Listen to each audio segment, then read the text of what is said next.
Thank you very much for joining. You are on the market, please. Now, our very first story. The International Finance Corporation, IFC, says it will only go ahead and issue its 1 billion CD bond if the economic environment improves. The corporation in 2014 put the move to issue the 10-year bond on hold because of concerns with the business environment. However, with a slight pickup in the economy, analysts were of the view that the corporation would have reviewed its position by now. But senior country manager at IFC, Joseph Kwesi Kuma, says it is too early to take a decision on this historic bond issue.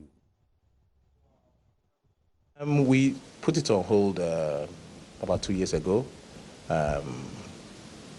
Hopefully, the macro situation will improve and we'll take a second look at it. And things are getting better. The government has gone to the fund to help us put our house in order.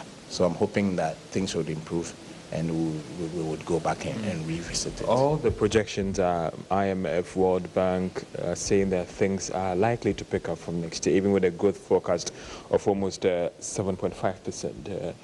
These are certain critical elements that you will also be watching. Does it mean that all other things being equal, we are likely to see this happen from next year? I wouldn't put a time frame to it. What I would say is that we are watching closely what's happening on the macro side, and that at the right time we'll revisit the issuance. Interest rates locally are still high. Remember that this is supposed to be a CD bond, right? You look at the interest rates across the banking industry, interest rates are high.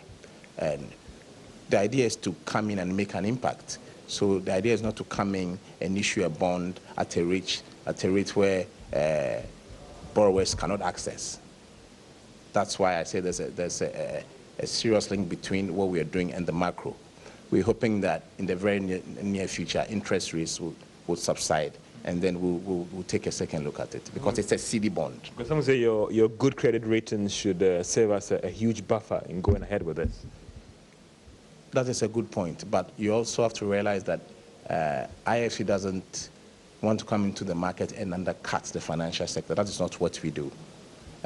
We are a private sector focused entity, and so we all offer competitive pricing.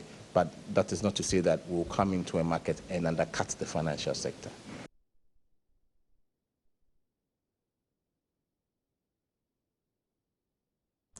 All right, now moving on. Republican Donald Trump has been elected U.S. president ahead of Democrat Hillary Clinton in a historic election that has sent financial markets around the world tumbling. U.S. stock futures, for instance, dived 5% at one point, worse than the effects of the British vote to leave the European Union in June that wiped trillions of dollars off the world markets. Now, there are also speculations that the United States' foreign policy towards Africa could be altered. So what could all these mean for Ghana's economy? Now, let's do some analysis with economist Professor Godfred Bokwin of the University of Ghana Business School. Thank you very, very much for your time, Prof. Good afternoon, and good afternoon to our cherished listeners. All right, so first, did it come to you as a surprise, the victory of Donald Trump? It came to me as a surprise. Well, you were not expecting him to win. Though a bigger part of me favored Trump, to be very honest. Following the poll and all of that, it came to me as a surprise. All right. You can see that I am happy because I wasn't the only person. And if you saw the reaction through stock market, currency market, you could see that I wasn't the only one who was surprised. Now, it's shaking the international global markets significantly. What's your take on this? How do you explain this? Yeah, I think you can see that because of we have come to believe more in scientific polls. And therefore, for that reason, the world actually didn't prepare for Donald Trump. The world prepared more for Hillary Clinton. And because that didn't, so people have taken positions in terms of their money, investment, and all of that with Hillary Clinton winning. And so once that didn't happen, there was some kind of panic reaction, trying to reallocate their portfolio, move their money from currency market or stock market to maybe real assets like gold and the rest of them. So it's almost like the way the world didn't prepare for Brexit. That happened in the UK. It's always the same. So normally in the stock market or in the financial market, this is how investors react, because that Donald Trump means that in the immediate, their risk or uncertainty have increased, and because of that, they to react to limit their exposure, and that was all. So you could see that at the close of the day, running to tomorrow, you will see billions of dollars actually wiped out people's investments. Well, that's quite ironical, but I thought Donald Trump is a businessman, and so therefore other businesses or businessmen could actually have some confidence with the fact that they have their own leading the world's biggest economy. Well, that won't be true, because managing a business is different from managing a country. Okay. All right. And Donald Trump will have to learn that. He will have to manage the transition and learn to manage a country and understand that the dynamics of managing a country, a big country like the U.S., is different from just managing your own company. It doesn't matter how big it is, because now you're going to work with structures and all of that. So, but I think it's more because of the way his utterances, the kind of comments that his utterances attracted, didn't help image building and all of that. And in fact, actually, if you saw the last 2 weeks, he was being managed. He was being managed in terms of his speech, and we are advising him to keep to the prepared speech, not to go off that much. And in fact, I was particularly also happy, which is also good for the global economy, in easing the uncertainty, that his speech after the was one of humility, was one of unity, and was one of embracing, was one of participatory, which is very good. That signal is very good, because there is no way America can achieve great isolation. It cannot happen. All right. Now, let's come home right here in Ghana. Now, what could be the implications of this victory on our economy, especially in the short term? Yeah, usually one would have expected that the turmoil in the financial market at the global level should trickle down to Ghana because of the implicit belief of trickle down effect in economics. But you see, our economy, so that our financial market is not integrated that much. There's very little linkage between our market and then the global financial market. So we do not expect that the spillover effect to be that significant. It should remain mute. But you see, I also do not expect that there will be drastic change in terms of policy prescription towards Ghana and Africa for that matter. So we know how the Republicans have behaved over the years in terms of their policy interventions. And if you trace it back to history, the Republicans' policies have helped Africa to some extent. I mean, you can talk about AGUA and even with the abolition of slave trade, if you go back into history and all of that. So my understanding is that to be able to remain relevant and influential in the world, you need collaboration.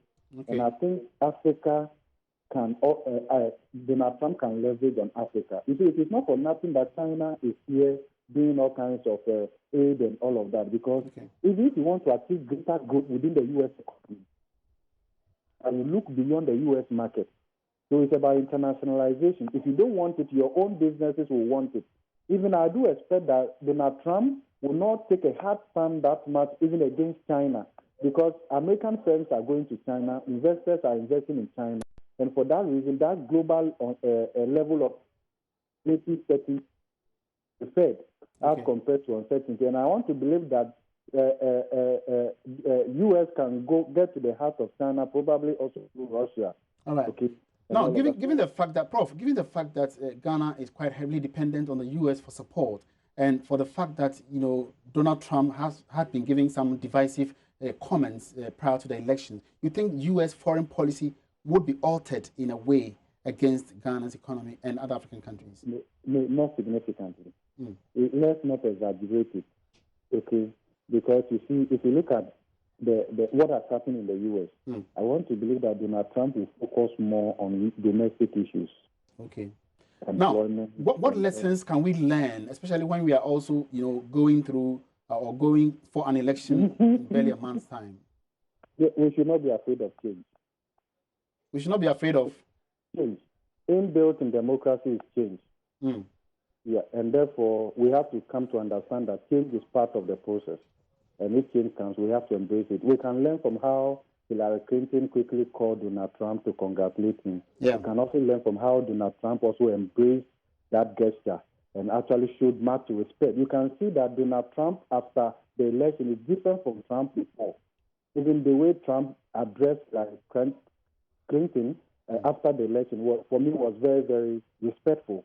And we need that to move on. So, you see, Donald Trump would want to build support. He would want to demonstrate that he is not that kind of he was. Of course, he didn't manage his emotions that well. But I think that with the kind of advice we have at the White House and all of that, he should be able to do quite well. And Ghana, we should be able to also learn. This is a manner of life that we are choosing for ourselves. If you are not comfortable with something, we should be able to say that, look, and voting for change doesn't mean you hate the other person. What it means is that probably we need a change in strategy or whatever. But that's my considered opinion. The rest is up to Ghanaians. But I want to believe that both the NDC and the NPP would all learn from this and make sure that we can coexist, even when we disagree with policies, issues, and all of that. And even whoever wins, we will still extend a hand of fellowship to the other people, and so that, because the strength that comes through unity, and it should be preferred than isolation. All right, thank you very much, Professor Godfred Bokping. That was Professor Godfred Bokping of the University of Ghana Business School, sharing some thoughts on the victory of Donald Trump and its implications on Ghana's economy, as well as other African economies. Away from that, the banking sector is strong and sound. That's the conclusion of the latest Bank of Ghana Financial Stability Report. The assurance is coming at a time when there are reports that some banks could be collapsing very soon because of rising bad debts. George Wiafe has been looking at how sound the banking sector is here in Ghana. The report maintains that despite the strong performance of the banking sector, there are still concerns with the financial soundness of some commercial banks when it comes to profits and quality of loans. The Financial Stability Report covers performance of the banking sector for the first 7 months of this year. The report also shows that despite all the problems with the sector, total assets of the industry witnessed a significant increase. The Bank of Ghana was optimistic of things picking up, especially at a time that government is making progress in paying the energy sector debts, and the challenge with the non-performing loans should soon be a thing of the past, a development that could go a long way to improve credit delivery for private businesses. The report also shows that loans and advances went down compared to the same period for last year. However, loans that the banks fear may go bad increased significantly by almost 100% to 6.1 billion Ghana cedis as of July 2016.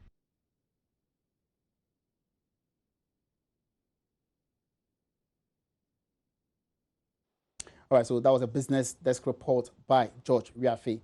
Moving on, the Petroleum Commission has instituted adequate measures to further enhance local content and participation in the oil and gas industry. That's the assurance from the Chief Executive, Theophilus Ahuring, who has been addressing, who said about 7,000 individuals have been employed by the sector since commercial production of oil began in 2010, and over 70%, he said, are Ghanaians. Mr. Ahuring was outlining more strategies that are being implemented to maximize the benefits to Ghanaians, especially with the 2 additional fields coming on stream. This was a 2-day stakeholder summit on local content and participation in the sector, which opened in Takoradi this morning. We're joining our correspondent, Kuku Aban, who is currently in Takoradi witnessing the event, to bring us up to speed with some developments. Good afternoon, Kuku. Yeah, good afternoon, Emmanuel. All right, so can you tell us what have you been getting for us since the commencement of the summit? Well, there's been a lot of talking points about local content. You know, the topic actually, or the theme, is about increasing in-country value and also domestic, if you like, participation. So there's been a lot of talk about that. Currently, the second session is underway. One key point the Minister, Emmanuel Amakofi-Boa, that's Petroleum Minister, made, which a lot of people have been talking about, is the Local Content Fund, which is going to be set up to support local businesses so that they can also participate in the upstream if you like, oil and gas sector. Currently, as I indicated earlier, the second session is underway, and the exhibition is also on. Some of the participants visiting a number of the stands here. I'm currently at the West Atlantic Energy Limited. I'm with the Managing Director, Augustine Felly, and I'm going to have a very quick chat with him to find out exactly how the exhibition has been going so far. Good afternoon, and thank you very much for joining us. Before we go into how the exhibition has been so far, tell us a bit about your company. Well, West Atlantic Energy Limited was set up 8 years ago as a full-service engineering, indigenous engineering company offering services in the oil and gas sector, power, hydrocarbon, infrastructure, and minerals, mines, and metals. Currently, our concentration is on the oil and gas sector. And like I said, we offer services, engineering services in this sector. You are an indigenous company? Indigenous company. So far, how have you fared in respect of local content? Well, I mean, before the local content law was passed, as I mentioned, we set up 8 years ago to participate in this sector. And it's been very, very good for us because we've been able to participate right from the beginning. From the Jubilee project, we had subcontracts with FMC Technologies, Technip, to do some of their subcontract work. And we employ the local Ghanaian engineers, young local Ghanaian engineers, to train in these sectors or to train with these companies. And on doing that, they came back to Ghana and helped them to carry out their projects, both in the subsea and the installation portions of the Jubilee contract. So as we speak, about how many people are you employing? Currently we are about close to 40, and in the history of the company we've trained over 50 young Ghanaian engineers, some of who are now working with other companies within the sector. Well, the discussion is on adding value, increasing value, in-country value really. What are you doing? How are you putting yourself in a position to be able to, if you like, boost value in the area you play? What we have decided to do is to try and bring the expertise in country and have the Ghanaian engineers participate. By bringing this expertise, or if we have a contract and we bring the expertise in country, we are keeping value in country in the sense that even the expatriates who come will spend money here for rental, for spending, in all the sectors of the economy in Ghana. So I think one of the strategies is to bring or to domicile the contract in country to help us generate more income for the economy. So hitherto you were doing it outside and bringing it in, but now you are? Not really. Like I said, we trained outside and brought the expertise back into in-country. But we are now making a conscious effort to make sure that the contracts or the work is done in-country. An example is we did the feed for the Atuabo gas, shallow water feed for the Atuabo gas plant. And what we did was we brought the expertise in-country and the expertise sat with the Ghanaian engineers. And that enabled us to train more Ghanaians in here. And by also doing that, we brought value in country because there was a lot of spending in country for this contract. Mr. Felly, thank you very much for speaking to us. So that was the Managing Director of West Atlantic Engineering Limited. Now we are at SeaWorld Engineering, and I have with me David Opoku Adai. He's the project engineer to also explore what they are into, what they bring into bear in respect of local content. Thank you very much, David, for your time. Good afternoon. Yeah, good afternoon. So far, how has the exhibition been for you? It's been very, very great because we had a lot of people coming in asking about the company and what we've been doing so far. SeaWorld has been in existence for like almost 9 years now, and we are mainly into welding and fabrication as well. We provide other offshore services for all the companies in the oil and gas industry. We most recently, I think in August, we completed a project for Yinson and ENI for Ghana's third FPSO. That's the OCTP project, where we fabricated about 560 metric tons of steel for the riser protection frames that we completed just in August. So I'd say so far so good for us. This year has been a very good year. That's fabulous. And fabrication, for instance, was singled out for mention by the Minister and the Chief Executive of the Petroleum Commission. But the concern right now is cutting back on, if you like, waste, enhancing efficiency and cutting back on costs so that it will be cheaper for us. What measures are you putting in place for us to be able to attain this? The main concern or the main issue facing us is the fact that the steel, most of the steel that we purchase, it's not manufactured locally. So all this steel has to be imported into the country. We buy our steel from China, from Europe.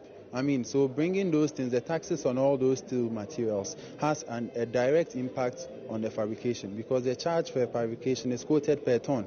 So I think if the government or the local content agency can put in a measure to take away some of these taxes, then it would be, a little bit easier for the local companies, and then we can quote realistic, values for the fabrication. The cost can come down. So for you, that's the major bottleneck. Exactly, that's the major bottleneck. And the fact that you see some of the people that we have to employ, sometimes we have to call in experts, because this industry is still growing, and it's not everything that we have Ghanaians who have the capacity to execute. So sometimes we have to call on some foreigners to come and then sort of have some sort of a knowledge transfer, where they can educate some of our in-house guys to also pick up, so that in the coming years they can handle on their own. So bringing in those experts as well and paying them, it's all, part of some of the cost impacts. David, thank you very much for speaking to us. So, Emmanuel, that was David Opoku Adai, the project engineer for Sea World Engineering. So we'll be going around as the day goes by, speaking with some of the exhibitors and also the patrons. Thank you very much, Kuku. And we'll bringing we'll you a lot more information. Subsequently on Business Live. That was Kuku Aban bringing us up to speed with developments at the stakeholder, the 2-day stakeholder summit on local content and participation confab, which has opened this morning at Takoradi in the Western region. And that wraps up this afternoon's edition of The Marketplace. Thank you very much for your attention, and do join me again same time tomorrow for other developments in the world of business. My name is Emmanuel Apwaji Riafi. Good afternoon.